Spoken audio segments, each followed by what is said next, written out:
Today we can finally have a proper discussion about the Honor 500 series. First, let's compare the standard Honor 500 with the Honor 500 Pro. You need to know the differences between them. The biggest upgrade in this Honor 500 series is performance and battery life. The standard version in particular has upgraded from a Snapdragon 7 series processor to a Snapdragon 8 series processor. The Honor 500 Pro uses the same flagship level Snapdragon 8 Elite, resulting in a performance difference of about 25%. The overall dimensions are identical, with the only difference being the camera module. The flash placement differs, and the Pro version also has an additional telephoto lens. The screen quality is also very similar, but the Pro version adds a natural color display and supports 3D ultrasonic fingerprint unlocking, while the standard version uses a standard short focus fingerprint sensor. In terms of photography, both phones feature a 1.4-inch 1/2-inch sensor co-developed with Samsung, along with a 12 megapixel wide-angle lens. The Pro version's advantage lies in its additional 50 megapixel telephoto portrait lens. Both also support the breakout effect and can even generate 3D figurines. In terms of battery life, both phones have a massive 8,000 milliamp hour battery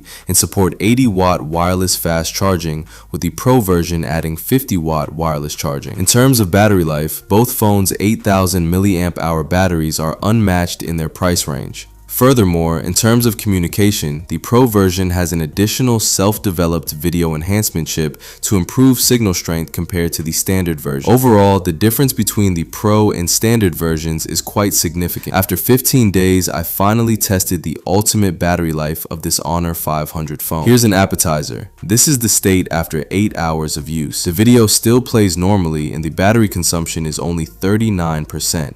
Wow. That's impressive. Since it's called the super standard version, how powerful is this 8,000 milliamp hour battery? The first test was recording a 1080p 6-frame video with a SIM card inserted, Wi-Fi and Bluetooth enabled, brightness at maximum volume at 40%, and location services in LC also enabled. Let's see how long the 8,000 milliamp hour battery lasts. The recording was done without entering screen off mode. The current test environment was an indoor temperature of 25.3 degrees Celsius and a humidity of 28%. The test began at 1:58 p.m. on November 15th, 2025, which was also the most power-consuming test. Recording continued until 8:35 p.m., at which point power saving mode was activated. A total of 395 minutes of recording was completed, or 6 hours and 35 minutes. I think this is a decent result, only 25 minutes slower than my old Honor 400 Pro. The second test was watching TikTok starting at 10:56 p.m. Wi-Fi was turned off and 5G was used throughout.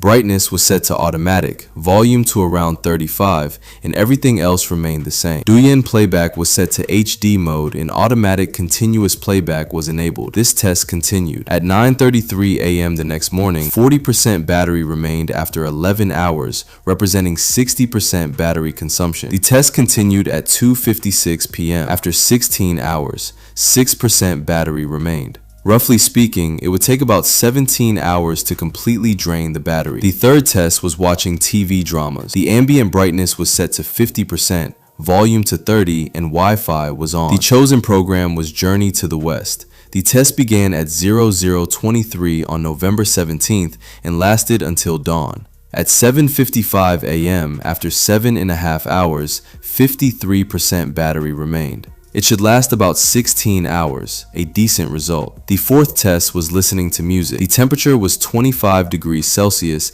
and the humidity was 11%. The test began at 23:40 on November 17th, 2025. Wi-Fi was on. Brightness was automatic and volume was 30. The screen was on throughout the test to see how long it could last as I was about to go to sleep. I deliberately placed the phone in an empty room with the lights on all night to prevent the screen from accumulating battery. I slept until 8:15 a.m., ready to go to work. I had a security camera on in case the phone shut down during the test. At 17:22, the remaining battery was 3%, and by 17:40, the screen was completely black. Roughly, it lasted for 18 hours, which I think is pretty good considering the screen was on the whole time. If it were in screen off mode, it would definitely last longer. The fifth test was playing League of Legends, and the phone's performance is a Snapdragon 8 Elite. Primarily focused on battery life, the performance was remarkably smooth. The test started at 7:18 p.m. on November 19th, 2025. I turned off Wi-Fi and used 5G throughout, with automatic brightness and volume set to 30%. How long can a full battery last?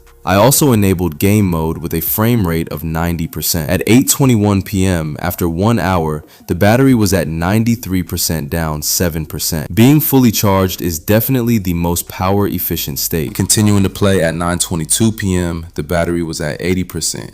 At 10:30 p.m., it was at 66%, and at 11:21 p.m., it was at 55%. 4 hours of play resulted in a 45% battery drain, averaging about 11% or 12% per hour. I couldn't take it anymore and decided to rest. To put that in perspective, 8,000 milliamp hours of battery life is roughly equivalent to 9 hours. Below is a table showing my battery life experience. Please refer to it. I think this Honor 500 Dual Super Series is quite good. The entire series is equipped with a Snapdragon 8 series chip, making this generation very versatile. It truly lives up to its name as the Honor 500 Super Standard Edition and Honor 500 Pro Super Edition. Okay, let's compare with Honor 400 versus 500 Standard Edition. Let me briefly introduce the main differences. First, let's look at the appearance. The lens on the 500 is horizontal. Firstly, it's less likely to be touched when taking photos. Secondly, it provides support for gamers. This is the Crystal Island lens, the lens assembly design. This part is a single piece, so it doesn't easily accumulate dust, unlike this one, which easily accumulates dust and if you touch it closely. The 500 is even more delicate, like a baby's skin. Including the midframe, the 500 is a finely polished matte metal midframe. Touching it like this, its smoothness is even better. The 400 isn't as smooth as the 500, although it's still smooth to the touch. Then there's an AI button, which is its AR function, much more than the 400. It can be accessed directly with one click, unlike the 400, which requires pressing. This AR button vibrates upon touch and enters the AR function. Also, the size is the same, but the processor is different. The processor in the 400 is a Qualcomm Snapdragon 7 4th generation, while the 500 series uses the 4th generation Snapdragon 8 mobile platform. The molecular weight is higher, including the outer layer of the 400 series, making it more visible under strong light. As for the waterproof rating, the 400 series has IP68-69 waterproof rating, while the 500 series has IP68-69-69K, meaning it's waterproof against not only ordinary static water, but also hot water, steam, and moving water. The battery in the 400 is 7,200 milliamp hours,